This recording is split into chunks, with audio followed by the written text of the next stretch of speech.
హరే కృష్ణ. భాగవతం స్వాగతం. సో మన 4వ స్కందం ఆ, 2 అధ్యాయాలు ముగించుకున్నాము. సో 3 అధ్యాయాలకి ప్రవేశిస్తున్నాము. సో లాస్ట్ క్లాస్ లో కొన్ని కొన్ని డిస్టర్బెన్సెస్ వచ్చాయి రికార్డింగ్ లో. సో కాబట్టి ఆ, అదే వివరణ ఇంకొంచెం లోతుగా వెళ్ళడానికి ప్రయత్నిస్తాము, ఆ, విషయం చర్చించడానికి. కాబట్టి ఆ విధంగా రికార్డింగ్ మళ్ళీ మళ్ళీ మళ్ళీ ఒకసారి చేసినట్టు ఉంటుంది. రెండవది, మనం కొంత కొత్త విషయాలు, కొత్త సారాంశాలు తీసుకునే ఒక అవకాశం మనకు వస్తుంది. సో 2వ అధ్యాయంలో మనం చూసాము, మన శివుడికి దక్షుడికి మధ్య జరిగినటువంటి ఆ కలహం ఎందుకు వచ్చింది అని విదురుడు అడుగుతున్నాడు. ఎందుకంటే ఇద్దరు గొప్పవాళ్ళేను. సతీ చాలా ప్రియమైనటువంటి ఆ, కుమార్తె దక్షుడికి. అయినా ఆమె శరీరాన్ని త్యజించింది. సో ఎందుకు జరిగింది అట్లాగా, అట్లా ఏం జరిగిందని మనం డిస్కషన్ చేసాము. సో దక్ష ప్రజాపతి, ఆయనంటే ఒక గౌరవం ఉంది. ఆయనంటే ఒక కొంత పేరు ప్రతిష్టలు ఉన్నాయి. సో ఆయన ఆ యజ్ఞాన్ని నిర్వహిస్తున్నాడు, అందరినీ ఆహ్వానించాడు, దేవతల్ని ఋషుల్ని మునుల్ని. ఆయన ఆ ప్రాంగణం రాగానే అందరూ లేచి నిలబడ్డారు. ఆ బ్రహ్మ, శివుడు వాళ్ళిద్దరు కూర్చో ఉన్నారు. వాళ్ళు లేచి నిలబడలేదు. అయితే బ్రహ్మ లేచి నిలబడలేదు అని అంటే, సో తండ్రి కాబట్టి ఆ గౌరవం లేదా ఆ పెద్దరికం ఉంది. శివుడు అంతకంటే యాక్చువల్గా గొప్పవాడు. కానీ ఎంత గొప్పవాడైనా సరే నా కల్లుడు కాబట్టి నేను నేను నేను వచ్చినప్పుడు తను లేయలేదనే ఇదిలో, తన గౌరవాన్ని తగ్గించిన ఇదిలో ఆయన నానా రకాలైన మాటలన్నీ మాట్లాడారు. అవన్నీ మనం చర్చించుకున్నాం. సో వ్యక్తిలో ఆల్రెడీ ఉన్న మన మీద ఉన్న ద్వేషం ఏ రూపంలో బయటకు వస్తుందంటే వాళ్ళనే అనేక రకాల మాటలను బట్టి మనకు తెలుస్తుంది వాళ్ళు మన పట్ల ఎటువంటి అభిప్రాయంలో ఉన్నారు అని. అయితే మనం కూడా ఇంకొక వర్షం కూడా మనం చెప్పుకున్నాం, ఆచార్యులు ఇవన్నీ ఇష్టపడరు కాబట్టి వాళ్ళు శివుడిని అడిగినట్టు అన్న అదే పదాలతో వాళ్ళు ఆ ఆయనకి, ఆయన ఒక గొప్ప భక్తుడిగా చిత్రీకరిస్తే అట్లాంటి గుణగణాన్ని కీర్తిస్తూ ఆచార్యులు మనకి ఇచ్చినటువంటి విషయాన్ని కూడా మనం చర్చించుకున్నాము. మొత్తానికి ఏమని చెప్పించాడు, నీ దక్షుడు ఫైనల్ గా నీకు యజ్ఞార్పణాల్లో నీకు ఎటువంటివి నీకు అందవు, ఆ భాగం నీకు దీంట్లో లేదు అని ఇందులో చెప్పించాడు. శివుడు అనుకున్నాడు, నాకు ఇంకా సంతోషమేలే. సో కోరికల కోసం చేసే యజ్ఞాల్లో వచ్చే ఫలితం తీసుకోవడం వల్ల నాకు ఎటువంటి ప్రయోజనం లేదు. కాబట్టి నాకు అది అవసరం లేదు. కాబట్టి ఒక విధంగా నాకు ఆ పొలం నాకు పంపించకుండా నాకు నువ్వు మేలే చేస్తున్నావులే అనే ఇదిలో ఆ శివుడు అనుకున్నాడు. అంటే ఇది దీంట్లో లేదు, బట్ ఆచార్యులు మనకు వివరిస్తున్నారు అని. సో ఆ విధంగా దక్షుడు అలా చెప్పించేసి ఆయన వెళ్ళిపోయాడు. అది నందీశ్వరుడికి నచ్చలేదు. సో నందీశ్వరుడు ఆ డైరెక్ట్ గా వెళ్ళేసి ఆ, ఎవరైతే ఆ, దక్షుడి యొక్క అనునాయులు ఉన్నారు, మునులు ఉన్నారు, సో వాళ్ళని ఆ, చెప్పించాడు అనమాట. ఏమని, మీరు వేదాలు ఎంత చదివినా కూడా వేదాల్లో ఉన్నటువంటి అలంకృత వాక్కులు ఏదైతే కోరికలు తీర్చేటువంటి ఆ వాటిల్లోనే మీరు నిమగ్నం అవుతారు తప్ప అసలైన తత్వజ్ఞానంలోకి మీరు ఎప్పుడు అర్థం చేసుకోలేరు అనే పాయింట్ చెప్పారు. సో ఆ తర్వాత అటువైపు నుంచి భృగుముని వచ్చి చెప్పించాడు వీళ్ళని, మీరు శివుడి యొక్క అనునాయుల్ని, మీరు అసలైనటువంటి వేదాల యొక్క అర్థాన్ని అర్థం చేసుకోకుండా మీరు పదార్థం తీసి మీరు ఇంకొక తప్పుడు మార్గంలోకి మీరు వెళ్తుంటారు అని చెప్పేసి వాళ్ళు చెప్పించారు. సో ఇవన్నీ చూసుకున్నటువంటి శివుడు ఈ ఈ వాతావరణం నాకు నచ్చలేదు. ఎందుకంటే శివుడు ఎప్పుడు సత్వగుణంలో ఉంటాడు. తన తమో గుణానికి ప్రతినిధి అయినా సరే ఆయన ఉండే సత్వగుణంలో ఉంటాడు. ఎందుకని నిత్యం ఆయన భగవంతుడిని, కృష్ణుడిని నిత్యం ఆయన ఆలోచిస్తూ ఉంటాడు, ధ్యానిస్తూ ఉంటాడు కాబట్టి ఈ వాదోపవాదాలు, ఈ చెప్పించుకోవడాలు, ఒకరినొకరు నిందించుకోవడం ఆయనకి నచ్చలేదు. సో అక్కడి నుంచి ఆయన వెళ్ళిపోయాడు. అయితే మొత్తానికి యజ్ఞం అయితే ఆగలేదు. యజ్ఞం ఆగకుండానే చక్కగా అంతా జరిగింది. ఎందుకంటే యజ్ఞం చేసేది విష్ణు కోసం, వీళ్ళ కోసం వాళ్ళ కోసము కాదు. సో అందువల్ల వాళ్ళు అయిపోయింది. ఆ తర్వాత అందరూ కూడా స్నానం చేసి ఎవరి లోకాలకు వాళ్ళు వెళ్ళిపోయారు. సో ఇప్పుడు మూడో అధ్యాయంలో దక్షుడు మరొక యజ్ఞాన్ని ప్రారంభించాడు మళ్ళీ. ఆ మరొక యజ్ఞాన్ని ప్రారంభించే ఆ, ఇదిలో లోకంలో ఉన్న వాళ్ళందరినీ పిలిచాడు. ఎస్పెషల్ గా ఇప్పుడు ఆయనకు ఉన్నటువంటి ఇదేంటంటే ప్రజాపతులకి అధిపతి చేశాడు అని బ్రహ్మ ఆయన. కాబట్టి ఆయనకి ఇంకొంచెం గర్వం పెరిగింది. సో ఆ గర్వం పెరగడం వల్ల పెద్ద పెద్ద యజ్ఞాలు చేయడానికి ఆయన సంకల్పించాడు. ఆ పెద్ద పెద్ద యజ్ఞాలు సంకల్పించే క్రమంలో అసలైన వాళ్ళని ఆహ్వానించడం మర్చిపోయాడు. సో ఎటువంటి యజ్ఞాలు స్టార్ట్ చేశాడు ఆయన? వాజపేయి యజ్ఞం, ఆ తర్వాత పెద్ద బృహస్పతి సవ యజ్ఞం. వాజపేయి యజ్ఞం చిన్న యజ్ఞం, బట్ బృహస్పతి సవ యజ్ఞం వచ్చేసి కొంచెం పెద్ద యజ్ఞం. పెద్ద యజ్ఞం అంటే ఎక్కువ రోజులు నిర్వహించే యజ్ఞం. ఇంకా అక్కడ నిర్వర్తించేటువంటి అనేక కార్యక్రమాలు, వస్తువులు, ఓకేనా, అది దాన్ని బట్టి మన పద్ధతి అంటాం అన్నమాట. సో ఎప్పుడైతే అతి పెద్ద యజ్ఞం నిర్వహించబోతున్నప్పుడు అనుకున్నప్పుడు ఏం చేశాడు? అందరినీ ఆహ్వానించాడు వాళ్ళ కుటుంబ సభ్యులతో సహా. ఋషులు, మునులు, దేవతలు, లోకపాలకులు అందరినీ ఆహ్వానించాడు. సో ఆల్రెడీ గర్వం ఉండి ఆ గర్వానికి భంగం కలిగించాడు అని చెప్పేసి శివుడిని ఆ విధంగా అప్పుడు దూషించడం జరిగింది. ఇప్పుడు ఇంకా ఆయన స్థానం పెరగడంతో అప్పుడు ఓన్లీ ప్రజాపతి మాత్రమే ఆ టైంలో. ఇప్పుడు ప్రజాపతులకి అధిపతి ఇప్పుడు. అంటే ఇంకొంచెం గర్వం బాగా పెరిగింది కాబట్టి ఆయన అందరిని ఆహ్వానించారు కానీ శివుడిని ఆహ్వానించలేదు. ఆయన మాత్రం నిర్లక్ష్యం చేశాడు. అంటే మనసులో అంత కుళ్ళు కుతంత్రం పెట్టుకొని విషం పెట్టుకొని ఆ, సో ఆహ్వానించడానికి మనసు ఎక్కడి నుంచి వస్తుంది? సో మనం కూడా మన కుటుంబాలు మనం చూస్తూ ఉంటాం. మనకి ఇది కూడా మనకి అందరికి అనుభవం ఏంటంటాం. ఒకరి మీద మనకి ఆ, ఒక ఆ, వాళ్ళని మనం తప్పుగా ఆలోచించామో, తప్పుగా అర్థం చేసుకున్నామో, లేదా వాళ్ళ మన అభిప్రాయం ఎక్కడో బాగాలేదు వాళ్ళ మీద అన్నప్పుడు ఆటోమేటిక్ గా మనకి పిలవాలి, చెప్పాలి అనే మనసు రాదు. అండ్ పైగా గర్వం ఉంటే అస్సలు కష్టం అన్నమాట. అందుకే శివుని నిర్లక్ష్యం చేసేసాడు ఇక్కడ దక్షుడు. అయితే ఆ సమయంలో నిర్లక్ష్యం చేశాడు. అందుకని అసలు పిల్లలు కూడా పిల్లలేదు. అంటే శివుడికి కూడా తెలియదు ఒక యజ్ఞం ఒకటి జరుగుతుందని కూడా. అయితే ఆ నోట ఈ నోట అక్కడిక్కడ మాటలు వినింది అనమాట. ఎవరు? సతీ. ఆ సతీ అమ్మవారికి విషయం అర్థమైంది. ఏమని? ఉన్నత లోకాల్లో నా తండ్రి నిర్వహించే యజ్ఞానికి ఆహ్వానందనంలో దేవతలు మరి వారి పత్నిలు అందంగా తరై వెళ్తున్నారు. ఇప్పుడు అందంగా చూస్తున్నారు పై లోకాలు అందరూ చక్కగా అలంకరించుకొని ముందుకు వెళ్తున్నారు. ఎవరైనా అడుగుతారు ఎందుకు ఇది ఎందుకు వెళ్తున్నారు, ఎక్కడికి వెళ్తున్నారు అని అప్పుడు చెప్తారు కదా, పలానా దగ్గర యజ్ఞం జరుగుతుంది మేము వెళ్తున్నాం. ఎవరు నిర్వహిస్తున్నారు? సాక్షాత్తు దక్షుడు నిర్వహిస్తుంది. ఆ పెద్ద యజ్ఞం అంట, దాంట్లో చాలా విశేషాలు ఉన్నాయంట ఆ యజ్ఞంలో. ఎన్నెన్నో ఆ, కార్యక్రమాలు ఉంటాయి అని చెప్పేసి అందరూ చెప్పుకుంటూ ఉంటే ఆ విషయం ఆయన తెలిసింది. ఓ అంత గొప్ప యజ్ఞం ఇదంతా. ఓ, ఓకే. నిజంగా అంటే ఎంత గొప్ప యజ్ఞం కాబట్టి వీళ్ళందరూ వెళ్తున్నారు అక్కడికి. కాబట్టి అందరు వెళ్తున్నారు అని అంటే అది ఎంత చాలా ముఖ్యమైనది అన్నది. అలాంటప్పుడు నేను ఎందుకు మిస్ చేసుకోవాలి? ఎందుకంటే అది ఎక్కడ నిర్వహిస్తున్నాను? నా సొంత తండ్రి నిర్వహిస్తున్నాను. కానీ వాళ్ళందరూ చెప్పారు మాకు ఆహ్వానం అందింది, మమ్మల్ని స్వయంగా పిలిచారు, మమ్మల్ని రమ్మన్నారు, అందుకే మేము వెళ్తున్నాము. ఎందుకంటే ఎక్కడికి వెళ్తున్నారు, ఎందుకు వెళ్తున్నారు అంటే మాకు ఇట్లా ఆహ్వానం వచ్చిందని చెప్తారు వాళ్ళు. జనరల్ గా అయితే మనం కూడా ఇదేంటి నాకెందుకు ఇవ్వలేదు, సొంత కూతురైన నాకెందుకు ఇవ్వలేదు, నాకు ఇవ్వాలి కదా.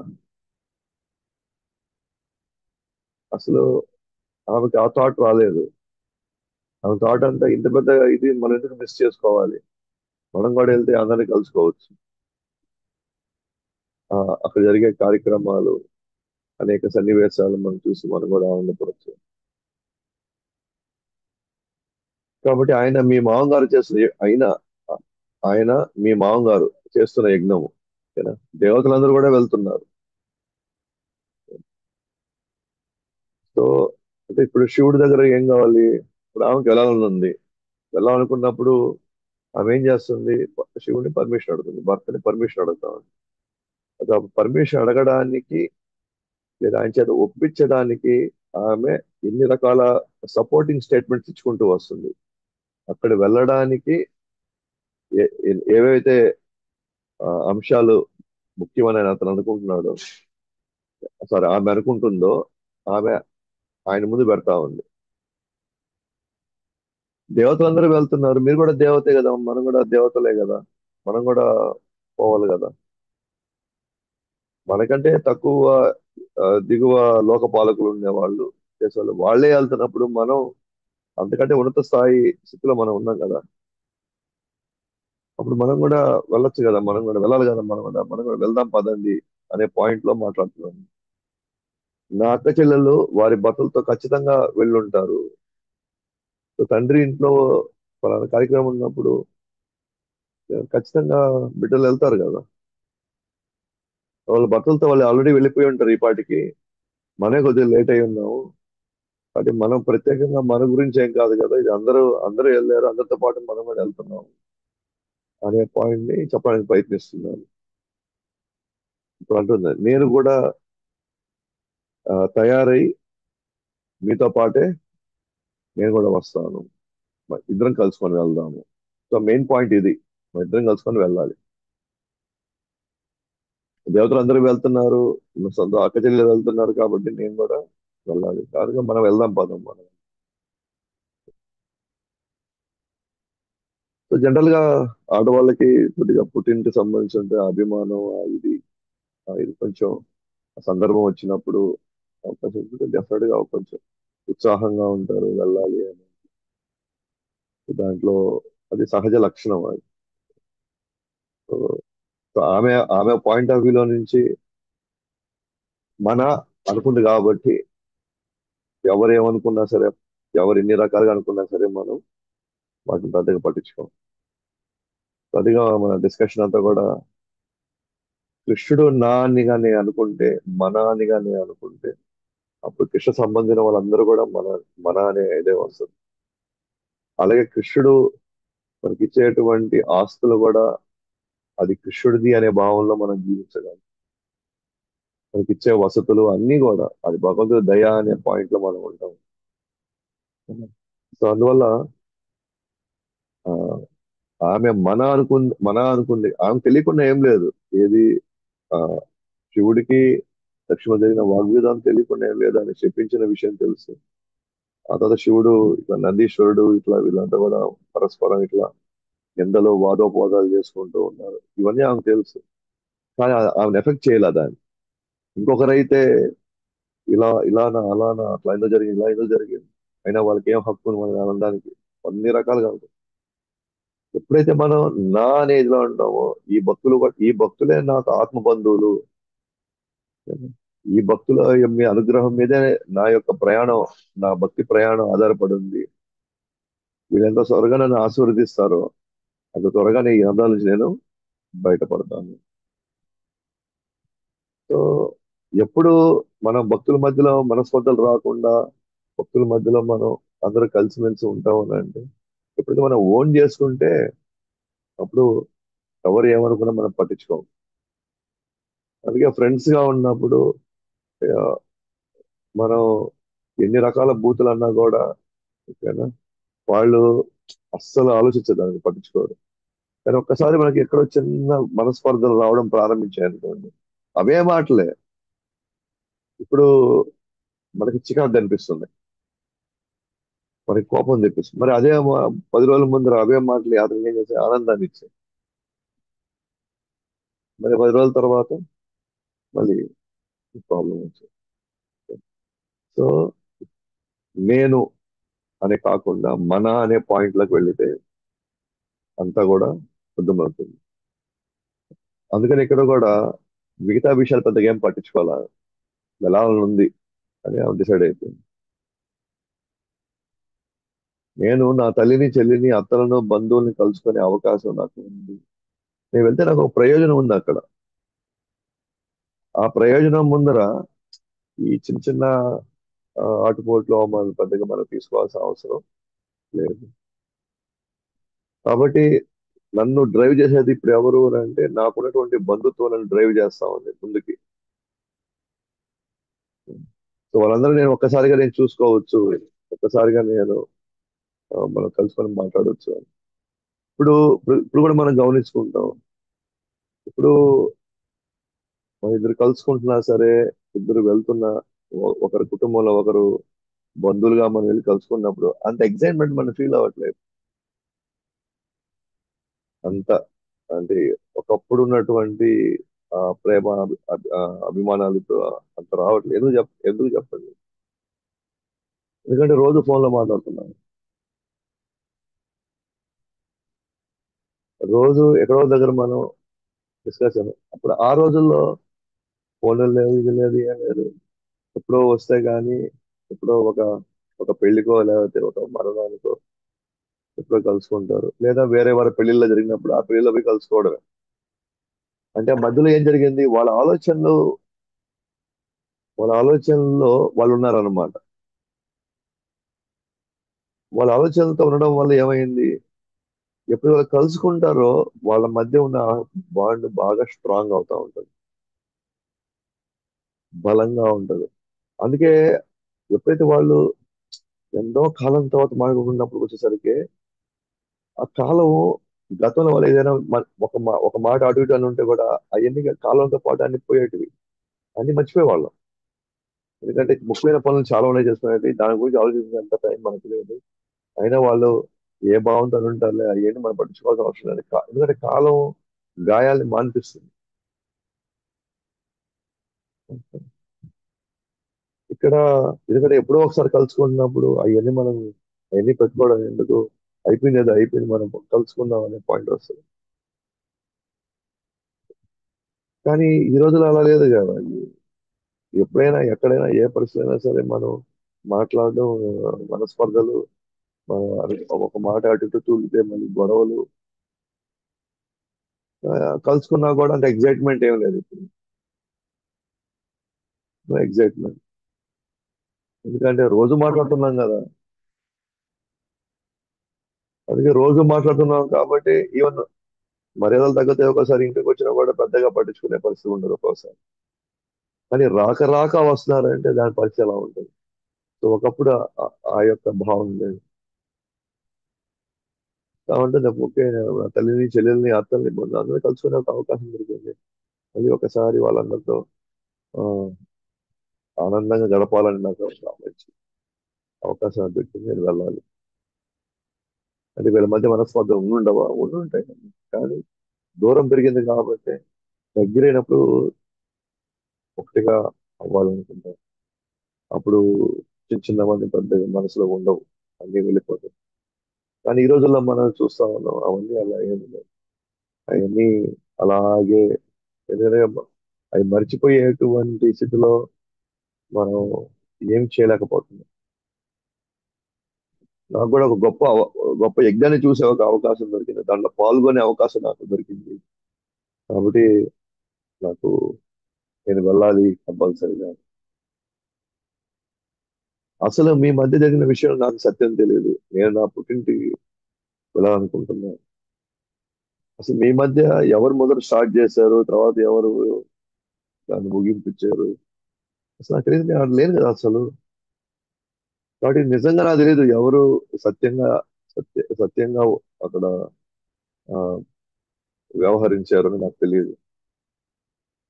ఎవరు ఏ ఉద్దేశంతో మాట్లాడారు, ఏ స్థాయిలో మాట్లాడారు, ఇవన్నీ నాకు అసలు తెలియదు. కాబట్టి నాకు ఎగ్జాక్ట్ గా నీది సత్యమా లేదా ఆయనది సత్యమా అనేది నాకు తెలియదు. సో మొత్తానికి నేను దాని మీద పెద్దగా చర్చలోకి వెళ్ళదలుచుకోలేదు. అందుకని నా ఉద్దేశం ఏంటి అంటే మా నాన్న ఒక్కడే తప్పు చేశాడని నేను నమ్మను. ఏమో ఎంతో కొంత నీది కూడా ఉండి ఉంటది. అంటే నువ్వు మా నాన్న మీద అంత నువ్వు ఆయన ఆయన మాత్రమే తప్పు చేశాడనే భావన నువ్వు ఉండాల్సిన అవసరం లేదు. ఎందుకంటే నీ వర్షన్ నువ్వు చెప్తావు, ఆయన వర్షన్ ఆయన చెప్తాడు, ఆయనకి ఏం జరిగిందో ఆయన చెప్తాడు, నువ్వేం జరిగిందో నువ్వు చెప్తావు. కానీ ఈ రెండిట్లో అసలైంది ఎవరు అనేది నేను ఆడు ఉంటే తప్ప, లేదా ఒక సాక్ష్యం ఎవరో అక్కడ ఉన్న వాళ్ళు చెప్పాలి మనం. ఎందుకంటే మనం వినేది వేరు, అది జరిగింది వేరుగా కూడా ఉండొచ్చు.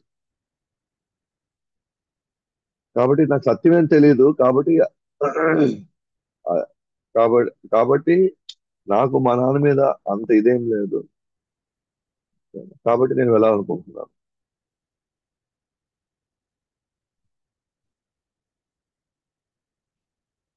నా బంధువులే కాదు, చాలా మంది, చాలా చాలా మంచిగా తయారై అనేక మంది వెళ్తున్నారు. ఆకాశంలో ఉత్సవాలు జరగడం కనిపిస్తున్నాయి. నా బంధువులే కాదు, చాలా మంది నాకు బంధుత్వంతో సంబంధం లేని వాళ్ళు కూడా చక్కగా తయారయ్యి వెళ్తున్నారు. నేను కూడా మనకి బంకిరాయ ప్రభు నుండి మనకి క్లాస్ చెప్పాడు. మనం వెళ్ళే ప్లేస్ ని బట్టి మన వేషధారణ. వాళ్ళంతా పెద్ద యజ్ఞానికి వెళ్తున్నారు కాబట్టి అందరూ బాగా తయారై వెళ్తున్నారు. మనం గుడికి వెళ్తున్నప్పుడు గుడికి తగినట్టుగా తయారయ్యారు. ఎవరికి ఇతనికి వెళ్తున్నావు, మన ప్రభుపాద వారి ప్రతినిధులుగా, ఇస్లామిక్ ప్రతినిధులుగా మనం బయటికి వెళ్ళి మనం చూపించుకోవాలి. సో ఇక్కడ కూడా ఉత్సవాలు తగినట్టుగానే చక్కగా వాళ్ళు అలంకరించుకున్నారు. ఆమె ఏమంటుంది ఇంకా,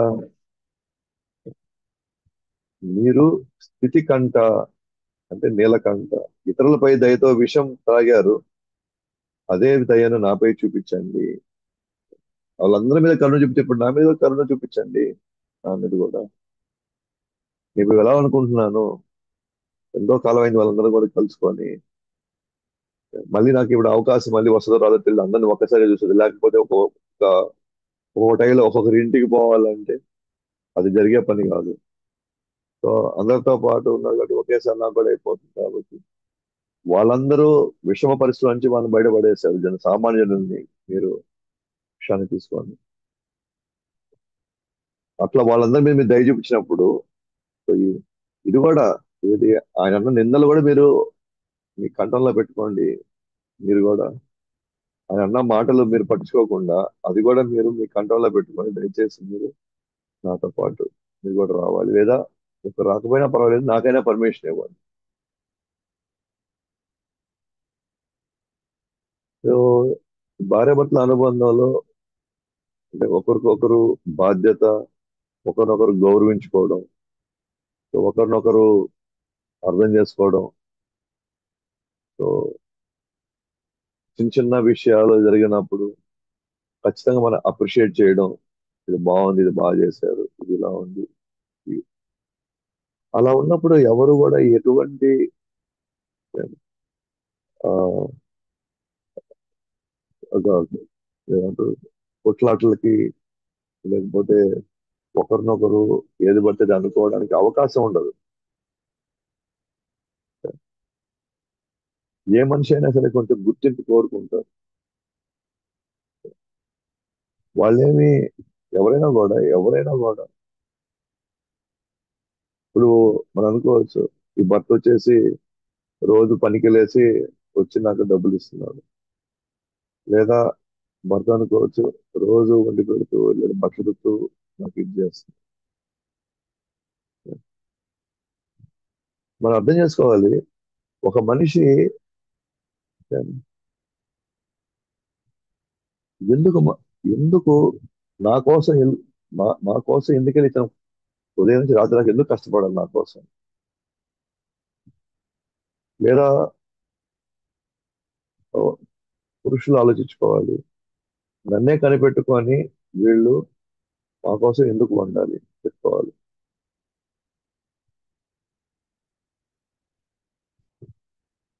అంటే నువ్వు చచ్చినట్టుగా నీ తలకాయ నీ తలరాత అంతేను, నువ్వు అంతే, నువ్వు చేయాల్సిందే అనేటువంటి భావంలో మనం దాన్ని చూడాలి. లేకపోతే వాళ్ళు మనలాగే కదా కష్టపడుతున్నారు, వాళ్ళు మనలాగే కదా అది చూసుకుంటారు, చేసి పెడుతున్నారు. ఓకేనా? ఓకేనా? చూసుకుంటున్నారు. కాబట్టి ఒకరినొకరు, ఓకేనా, ఒకరినొకరు అప్రిషియేట్ చేసుకుంటా, ఒకరినొకరు అప్రిషియేట్ చేసుకుంటా. ఎందుకంటే మనం ఎవరు ఇక్కడ శాశ్వతంగా ఉండిపోయేది కాదు. కానీ ఆ కాలానికి ఎంతో కొంత నాకు, ఎంతో కొంత నేను చేయగలిగాను అని అంటే అది వాళ్ళు ఇచ్చిన సహకారం వల్లే కదా. అది. అలాగే నేను ఎంతో కొంత ఇక్కడ ఉండి కొంత ఇవన్నీ చేసి పెట్టగలుగుతున్నాను, నేను కూడా ఆరోగ్యకరంగా ఉన్నానంటే ఆయన సంపాదించి తీసుకొచ్చిందే కదా. ఆ పాయింట్ ఆఫ్ వ్యూలో ఎందుకు ఆలోచించలేకపోతున్నావు? లేదో, చేస్తున్నాడు కాబట్టి ఆయన చేయాల్సిందే, లేదా పట్టుకుంది కాబట్టి నాకు చేయాల్సిందే అనే ఈ ఈ పాయింట్ ఆఫ్ వ్యూలో ఆలోచిస్తే మనం గుర్తింపు కోరుకుంటున్నాం, వాళ్ళు గుర్తింపు కోరుకుంటున్నారు. ఇంత తీసుకువచ్చినా కూడా వీళ్ళు చూడు నన్ను ఎట్లా అంటున్నారంటే, నేను ఇంత చేసినా చూడు వీళ్ళు చూడు ఏం చేయట్లేదంటే, అప్పుడు ఇద్దరు వైపులు గుర్తింపు కోరుకుంటున్నాము. ఇరువైపులా మనం ఏం చేస్తున్నాం, గుర్తింపు కోరుకుంటున్నాం.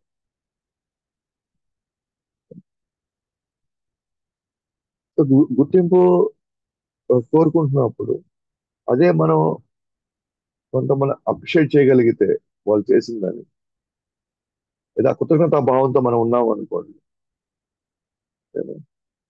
ఒక మనిషి ఎంతైనా కష్టపడతాడు, ఒక ఆమె ఎంతైనా చేసి పెడతాడు ఆ కృతజ్ఞతా భావంలో ఉంటే. కానీ ఆ కృతజ్ఞతా భావం అనేది మనిషికి ఉండాల్సినటువంటి మినిమం లక్షణం అన్నమాట.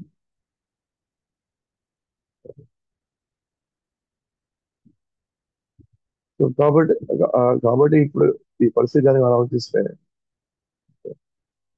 ఒక విధంగా ఆమె వచ్చి అంటే అంత నమ్మకంగా చేసి పెడుతున్నా సరే, అయితే ఆయన వచ్చి అంత నమ్మకంగా మనం చూసుకుంటున్నా అంటే ఒక విధంగా అది భగవంతుడి దయ. అది భగవంతుడి దయ.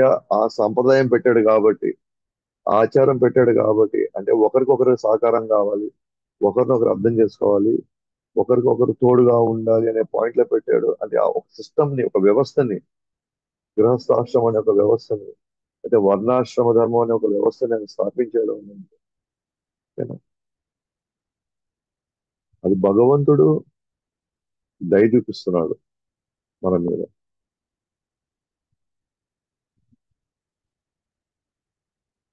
భగవంతుడు దయ చూపిస్తున్నాడు. అదే ఆ భగవంతుడి దయ ఉండబట్టే ఇక్కడ శాస్త్రయుక్తంగా అందరూ సాంప్రదాయానికి కట్టుబడి అందరూ ఒకరికొకరు ఏమంటారు, సహకరించుకుంటూ హ్యాపీగా ఉండేదానికి అవకాశం ఉంది. సో అలా అలా కాకపోతే ఇలా ఇక్కడ మనకి ఇక్కడ దాన్ని ఏమంటారు, ఇక్కడ ఇక్కడ ఉన్నా కూడా మనకి ఎక్కడ కూడా ప్రశాంతత గాని తృప్తి గాని ఉండదు. ఈ డిస్కషన్ అంతా నేను ఎందుకు పెడుతున్నాను అని అంటే, ఇప్పుడు ఆమె ఏమంటుంది, నాకు పర్మిషన్ కావాలని అడగడం అనేది ఒక సంప్రదాయం. అంటే అది ఇచ్చే గౌరవం. అంటే ఈ సంప్రదాయాలు ఇవన్నీ కూడా ఆ, ఇద్దరి బాధ్యత. అది అపాయకమైన ప్రయత్నిస్తుంది. అది ఆమె ఫాలో అవుతుంది అని అంటే సో మన మీద గౌరవం ఉన్నట్టే. ఎట్ ద సేమ్ టైమ్ అది ఒకసారి భార్య పర్మిషన్ అడగచ్చు, ఇంకోసారి భర్త కూడా పర్మిషన్ అడగాల్సి వస్తుంది కొన్ని కొన్ని కార్యాలకి. అలా అడుగుతున్నారు అంటేనే మనం అర్థం చేసుకోవాలి, మనల్ని మించి మన ఇప్పటికీ మన మాటకి వాళ్ళు విలువిస్తున్నారు అని. సో మన మాటకి విలువ ఇవ్వడం అనేది అది ఒక చెప్పాలంటే అది వాళ్ళ గొప్పతనం, మంది కాదు. విలువ ఇవ్వాలని వాళ్ళు అనుకున్నారు కాబట్టి వాళ్ళు పర్మిషన్ అడుగుతారు. లేకపోతే నువ్వెంతో నేను కూడా అంతే అని చెప్పేసి అప్పుడు కుటుంబాలు ఏమైపోతాయి అప్పుడు అంతా. సో ఇక్కడ ఆమె ఒక సాధారణ ఒక గృహిణిగా ఆ, ఏవైతే ఒక ఎటిక్విటీ ఒక ఆచారం ఫాలో అవ్వాలో తద్వారా కుటుంబం అంతా ఆ, ఒక ఒక ఒక చిన్న వ్యవస్థ లాగా కలిసి ఉంటుంది. ఎందుకంటే వాళ్ళు గౌరవించాలని అనుకున్నారు కాబట్టి వాళ్ళు అడుగుతున్నారు. అది మగవాళ్ళైనా ఆడవాళ్ళైనా. దానికి మనం ఎంతో హ్యాపీగా ఉండాలి, దానికి మనం ఎంతో అప్రిషియేట్ చేయాలి మనము. ఎందుకంటే ఈ క్షీణించేటువంటి ఈ పరిస్థితుల్లో ఈ మానవ విలువలు, సాంప్రదాయాలు, ఆచారాలు ఇది క్షీణించేటువంటి ఈ పరిస్థితుల్లో సో మనతో వాళ్ళు ఇంకా అలా వ్యవహరిస్తున్నారు అని అంటే, మనకి ఇన్ని జరిగినా మనతో తోడు ఉంటున్నారంటే మనం నిజంగా మనం వాళ్ళ వాల్యూని మనం గుర్తించాలి. లేకపోతే ఆ, కుటుంబాలు విచ్ఛిన్నమయ్యి మనం ఒంటరి వాళ్ళమయ్యి అంతకంటే ఇంకా ఎక్కువ అంటే ఇబ్బందిని కష్టాన్ని మనం ఎదురు చూస్తాం. సో తండ్రి గృహంలో ఒక ఉత్సవం జరుగుతున్నది. ఏ కుమార్తె ఏ కుమార్తె విని ఆందోళన చెందకుండా ఉంటుంది? ఎవరైనా కూడా సొంత ఇంట్లో జరిగినప్పుడు ఆందోళన లేకుండా ఎలా ఉంటుంది? పైగా ఆహ్వానం తెలిసిన తర్వాత సొంత వాళ్ళే కదా, ఆహ్వానం ఇకపోయినా పర్వాలేదు, నాకు ఆ హక్కు ఉంది కదా అక్కడ నేను వెళ్ళడానికి, నాకు అవకాశం ఉంది కదా వెళ్ళడానికి. అంటే ఒక విధంగా చెప్పాలంటే ఆహ్వానం ఇవ్వలేదని మనం పోవాల్సిన అవసరం లేదు. అది మనం అట్లా అనుకోవాల్సిన అవసరం లేదు. ఇవ్వలేదు కాబట్టి నేను పోవాల్సిన అవసరం లేదు అనుకోవలేదు. సొంత వాళ్ళ ఇంట్లో వాళ్ళు పిలుస్తారే ఏంది, వాళ్ళు మన పిలవాలే ఏంది, మనం వెళ్ళాలి, మనకు హక్కు ఉంది అక్కడ. ఎందుకంటే నేను ఆయన కుమార్తెని. ఓకేనా? సో ఏదో పనుల్లో ఏదో మర్చిపోయి ఉంటారులే, ఏదో రకరకాలుగా పెద్ద యజ్ఞం కాబట్టి ఎన్నో బాధ్యతలు ఉండి ఉంటాయేమో, నన్ను అనుకొని కూడా ఉండుండొచ్చేమో, కానీ లాస్ట్ మూమెంట్ లో స్కిప్ అయిపోయిందేమో. కాబట్టి నేను ఏ కుమార్తె మాత్రం ఆందోళన చెందకుండా ఉంటుంది? అంత పెద్ద కార్యక్రమం జరిగి మనం పోకుండా ఉంటే, అది కూడా సొంత తండ్రి గృహంలో ఎవరికైనా ఆందోళన ఉంటుంది, పోవాలనిపిస్తుంది. లేదా అక్కడ ఏదైనా సేవలు ఉంటే పాలు పంచుకోవాలనిపిస్తుంది, మంచి చెడు చెప్పుకోవాలనిపిస్తుంటది. అదే ఇప్పుడు చూడండి, అందుకని ఇక్కడ ఆహ్వానం లేకపోయినా సరే స్నేహితులు, భర్త, గురువు, తండ్రి, వాళ్ళ గృహం వెళ్ళడం వలన ఎటువంటి హాని ఏమి ఉండదు. అంటే వీళ్ళంతా మన శ్రేయోభిలాషులు, స్నేహితులు మన శ్రేయోభిలాషులు, భర్త, గురువు, తండ్రి. వాళ్ళు ఆహ్వానిస్తేనే పోవాలనేది ఏం లేదు. మనకి ఎప్పుడు పోవాలనిపించినా సరే మనం ఎప్పటికైనా మనం వెళ్ళిపోవచ్చు. అంటే శివుణ్ణి ఉద్దేశించి ఆమె అంటున్నారు ఇట్లా, నువ్వు మనసులో పెట్టుకున్నావేమో, అంటే మా మధ్య ఘర్షణ జరిగింది కాబట్టి ఆహ్వానం రాదని మనం ఎందుకు పోవాలి అని. వాళ్ళెవరు? మన సొంత వాళ్ళు అయినప్పుడు మనం ఎందుకు ఎదురు చూడాలి? మనం అవసరం లేదులే, మనం వెళ్ళొచ్చు మనం. అంటే ఇక ఏ ఏ కారణాలంతా చెప్పి శివుడు ఆమెను ఆపుతాడని ఆమె అనుకుంటుందో వాటన్నిటికీ ముందే కౌంటర్ ఇచ్చేస్తుంది అన్నమాట. సో దట్ ఆయన ఈమె అడగంగానే పదాం పదాం చెప్పాలి ఆయన. కాబట్టి అంటే ఒక వ్యక్తి ఎన్ని కోణాల నుంచి నన్ను ఆపడానికి ప్రయత్నిస్తాడో అన్ని కోణాలకి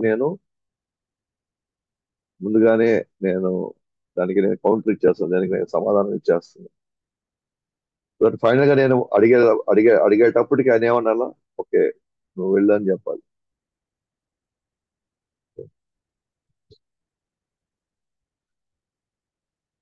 గురు శిష్యుల మధ్య ఉండాల్సినటువంటి ఒక సంబంధం ఏంటి అంటే ఇక్కడ మనం నిర్ణయించేసుకొని వెళ్ళాలి అని పర్మిషన్ అడగకూడదు.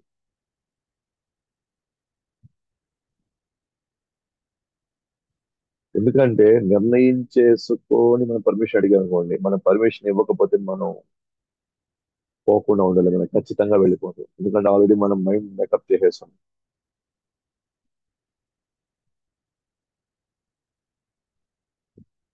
వెళ్ళాలా వద్దా అని మైండ్ లో ఎక్కించక ముందరే అడిగేయాలి.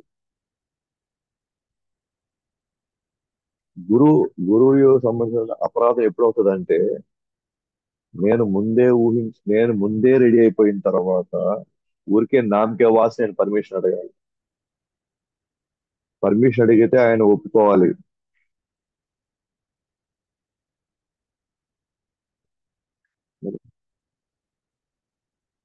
ఆ భావంలో మనం కానీ చేసామనుకోండి, ఆయన ఒప్పుకోలేదు అనుకోండి, అప్పుడు మనం వెళ్ళే కార్యం అపరాధం అవుతుంది.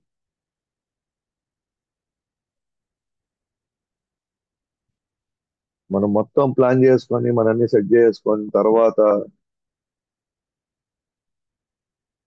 ఆ, ప్రభు పర్మిషన్ ఇస్తారా అన్నారు ఆ, అప్పుడు గురువు వచ్చేసి, పొలం లేదమ్మా, లేదు పొలం లేదు ప్రభు, కొంచెం అటు ఉంది, ఇట్లా ఉంది, అట్లా ఉంది, కొంచెం ఇది ఉంది, అది ఉంది. మరి మీరుంటారని నేను అనుకున్నానే అన్నప్పుడు టక్కని ఇప్పుడు ఏమైంది, మనం ఆల్రెడీ ప్లాన్ చేసేసుకున్నాం. ఇప్పుడు నెక్స్ట్ వెళ్ళడానికి మనకి ఇబ్బంది అయిపోద్ది. సో ఈమె ఆల్రెడీ సతీమాత ఆల్రెడీ ముందుగానే అంత డిసైడ్ అయిపోయింది వెళ్ళిపోవాలని. అందుకే ఇక్కడ డిమాండ్ చేస్తామని, నువ్వు పర్మిషన్ ఇవ్వాల్సిందే అని. కానీ శివుడు ఎందుకు ఇవ్వట్లేదో తర్వాత చెప్తాడు మనకి, ఎందుకు ఈదలుచుకోలేదో అని. కానీ మనకి ఆ వర్షం మనకు తెలియదు కదా. మనం ఎంతసేపు ఒక లెవెల్ నుంచి ఆలోచిస్తాం, ఒక పక్క నుంచి ఆలోచిస్తాం అంటాం అన్నమాట. ఏమని, నేను ఎంతో కాలం సేవలు చేస్తున్నాను కదా, ఈ ఒక రోజుకి ఏమైంది,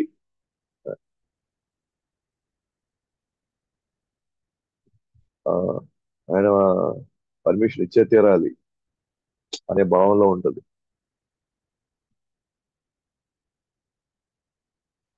ఇప్పుడు ఆల్రెడీ మనసులో రెడీ అయిపోయిన తర్వాత ఇప్పుడు మనసు ఆగుతుందా గమ్ముగా? ఇప్పుడు ఆగదు ఇంకా. ఇంక పోవాలి అంతే. అప్పుడు మనము అప్పుడు గురువుకి అర్థమైపోద్ది, ఒక వీళ్ళు ఆల్రెడీ డిసైడ్ అయిపోయారు, ఊరికే ఫార్మాలిటీ కోసం నన్ను అడగడానికి వచ్చారు, ఇంకా నా పర్మిషన్ ఏముంది, నేను చెప్పేది ఏముంది, మీ ఇష్టం మీరు చేసుకోండి అంటాడు.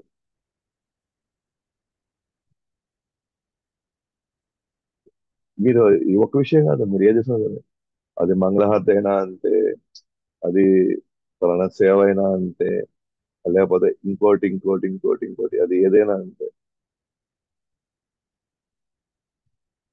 ఒకసారి మీరు డిసైడ్ అయిపోయిన తర్వాత మీరు పర్మిషన్ అడగాల్సిన అవసరం లేదు.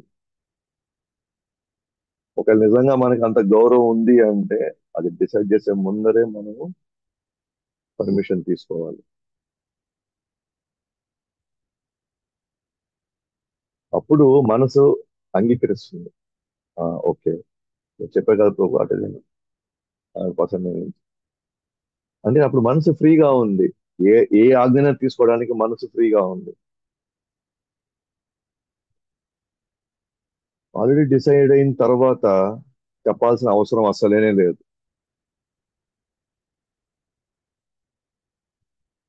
అట్లీస్ట్ ఇదైనా బెటర్. కొంతమంది అసలు అది కూడా చెప్పరు అన్నమాట. మీకు వెళ్తున్నారో తెలియదు, మీకు ఎందుకు రాలేదో తెలియదు, ఏం చేస్తున్నామో తెలియదు.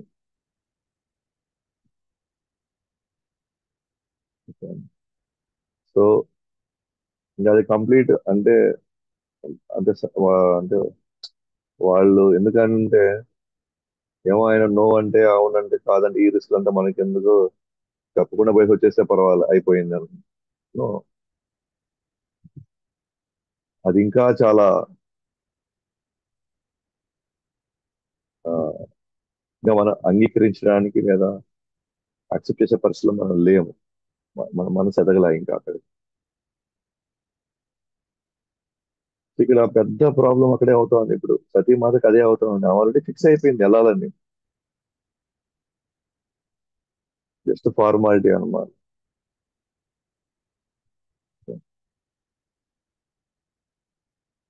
ఇప్పుడు ఇన్ని రకాలుగా చెప్పిందా, అయినా మీరు దయామయుడు కదా.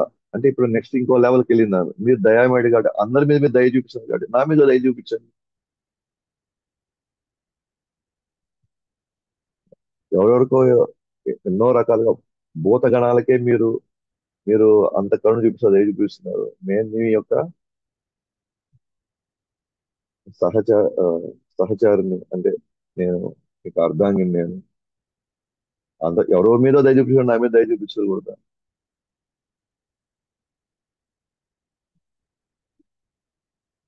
చూడండి, లాస్ట్ ముందుకు వచ్చరికి ఏమైంది చూడండి. నేను అర్ధనారి నేను అర్ధనారిగా నేను వెళ్ళడానికి నాకు హక్కు ఉంది, స్వతంత్రం ఉంది. ఇప్పుడు హక్కు దగ్గరకు వచ్చేసరి ఇప్పుడు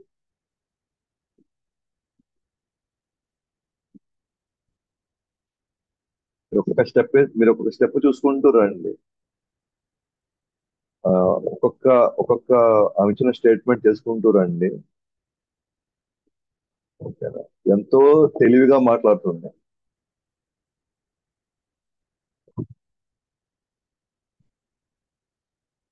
సో దట్ ఆయన ఒప్పుకొని తీరాల్సిందే అన్నట్టుగా. సేమ్ శిష్యుడు కూడా ఇలాగే ఆలోచిస్తాడు అన్నమాట. నువ్వు ఒప్పుకొని తీరాల్సిందే అంతే. లేకపోతే ఏమన్నా ప్రభు గాని లేదా మాత ఎవరో ఒకరు ఈ రోజు కార్యక్రమానికి వెళ్ళాలి. ఏమది రేపు వెళ్ళచ్చు కదా, రేపు వెళ్తే అది ఉంటుంది ప్రభు. ఇట్లా వెళ్తే ఇలా ఉంటుంది ప్రభు. అక్కడ పోతే అలా అవుతుంది ప్రభు. ఇక్కడైతే ఇలా ఉంటుంది ప్రభు. అంటే అన్నిటికీ కౌంటర్ వేసుకొని రెడీగా ఉన్నారు అనమాట చెప్పడానికి.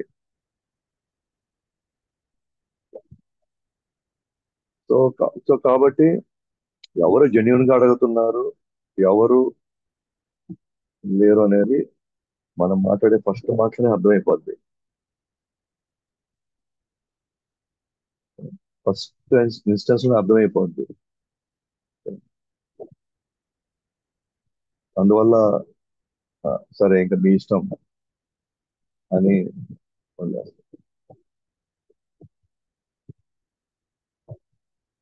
సో ఇప్పుడు ఎందుకు శివుడు వద్దంటున్నాడో పర్ఫెక్ట్ గా ఎక్స్ప్లెయిన్ చేస్తాడు శివుడు. ఇప్పుడు ఆమె అడగడంలో అంటే ఇంటికి వెళ్ళడం కావచ్చు, లేకపోతే ఆమె నిజంగా హక్కు ఉంది. ఒక ఉత్సవం జరిగినప్పుడు శివుడు ఎంత అర్థం చేసుకోలేడా? అంటే ఆ, ఇవేవి వీటి గురించి ఏమీ తెలియనటువంటి వ్యక్తి. అంటే గురువుకి ఏం తెలీదా అసలు?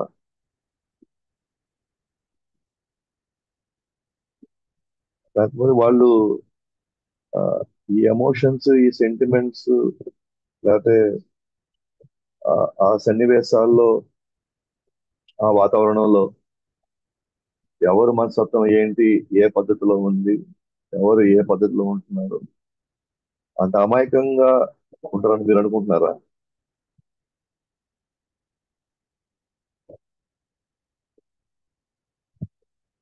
లేకపోతే ఎవరు నిజంగానే అంటే శుద్ధ భావంలో ఉండి చేస్తున్నారు, ఎవరెవరు ఆ, ఏ క్రమంలో ఎంతవరకు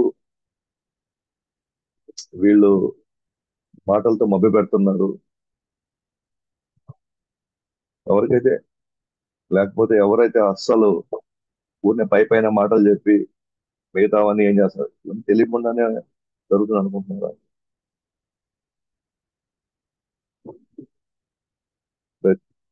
మనం జస్ట్ మాట్లాడలేదు తప్ప మాట్లాడదాన్ని బట్టి చెప్పేస్తారు. ఏం తెలియకుండా ఏమి లేదు. సో వాస్తవానికి గురువు అయినా సరే, లేకపోతే ఈ సన్నివేశం శివుడు యాక్చువల్ గా కాపాడాలని ప్రయత్నిస్తున్నారు.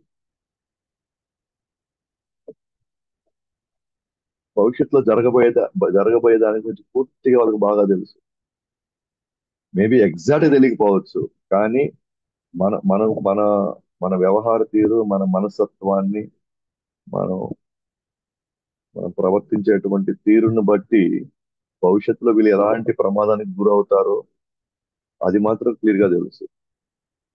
అంటే అది ఏ రూపంలో వస్తుందో వాళ్ళకి తెలియకపోవచ్చేమో, కానీ ఏదొచ్చినా సరే మన జీవితాన్ని అది ఎలా ఎలా ఎఫెక్ట్ కొడుతుంది, అది మాత్రం ఖచ్చితంగా తెలుసు. దాంట్లో మనకి ఆ, ఎటువంటి మనకి సందేహం అవసరం లేదు ఆ విషయంలో. ప్రమాదం ఇలా వస్తుంది అలా వస్తుంది, ఆరోపణ వస్తుంది ఇలా వస్తది, అది తెలియకపోతుంది. ఎందుకంటే ఆయన ఏం దేవుడు కాదు, జాతకస్తుడు కాదు, జాతకం చెప్పే వ్యక్తి కాదు. కానీ ఏం జరిగినా మీ జీవితం ఎలా ఎఫెక్ట్ అవుతుంది, మీ పరిస్థితులు ఎలా ఎఫెక్ట్ అవుతాయి, దానివల్ల మీరు భక్తికి ఎలా మీరు దూరం అవుతారు, ఈ సాంగత్యం నుంచి మీరు ఎట్లా దూరం అవుతారని ఆ విషయం మాత్రం క్లియర్ గా తెలుసు. దాంట్లో సందేహం లేదు. కాబట్టి మనం మాట్లాడేటప్పుడు, ఆలోచించేటప్పుడు మనం ఆ, నిజంగా జెన్యున్ గా మనం మనం ఆ, అర్థం చేసుకోవడానికి మనం ప్రయత్నించాలి. సో మనం అర్థం చేసుకోవడానికి ప్రయత్నించి తదనుగుణంగా మనం కానీ వ్యవహరించుకోగలిగితే ఖచ్చితంగా సంబంధాలు బాగుంటే, ఆ సంబంధాలు బాగున్నప్పుడు మనం ఒక మాట వినితే మనకి చక్కగా భవిష్యత్తులో మనకి ఎటువంటి ప్రమాదం వస్తున్నా సరే మనం ఏమాత్రం గందరగోళం అవ్వకుండా మనం భక్తిలో ముందుకు వెళ్తూనే ఉంటాం. ఉన్న పరిస్థితులన్నీ మనం చూస్తే కనుక ఒక శిష్యుడు గురువు దగ్గరికి వెళ్ళినప్పుడు ఎటువంటి మనస్తత్వంతో వెళ్ళాలి. సో ఆ, అలాగే మనం పాటించవలసిన మినిమం సాంప్రదాయాలు ఏంటి, ఆచారాలు ఏంటి. సో ఆ యొక్క ఈ యొక్క సన్నివేశంలో మనం ఇవన్నీ, దీనికి ఒక గురువుగా ఆయన ఎన్ని ఎన్ని రకాలుగా ఆలోచించి ఆయన మనకి చెప్పడానికి ప్రయత్నిస్తున్నాడు. కానీ ఆల్రెడీ ఫిక్స్ అయిపోయింది కదా ఎట్టి పరిస్థితిలో వెళ్ళాలి అని. ఆ మనసులో అంత స్ట్రాంగ్ వేసేసుకున్నాం కదా, చెప్పినా కూడా మనం అర్థం చేసుకునే పరిస్థితిలో మనం ఉంటాం. చెప్పినా కూడా అర్థం చేసుకునే పరిస్థితిలో మనం ఉంటాం. ఆ తర్వాత జరగాల్సింది జరిగి తీరుతుంది. ఇదే మనం రేపు ఎల్లుండి జరగబోయే మిగిలిన అధ్యాయాల్లో మనం చూస్తాం. చంద్ర శ్రీమద్ భాగవతం కి జై.